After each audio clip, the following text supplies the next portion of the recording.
Hi, I'm Robin with treesmom.com, and we are going to take this picture. We're going to add some glass etching to it to make it a little more special. And so we're going to take apart the picture frame and take out the glass, and we're going to clean it, and it's very important that you clean it. If not, it turns out streaky like this.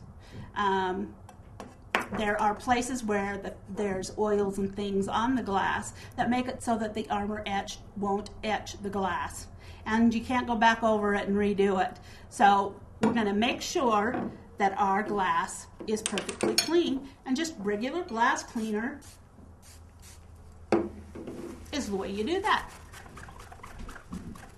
Make sure both sides are clean, and if there's a time that you get your fingerprints on it again as you're working with it, wipe it off again just to make sure that there isn't any oils or anything that are going to inhibit the glass etching.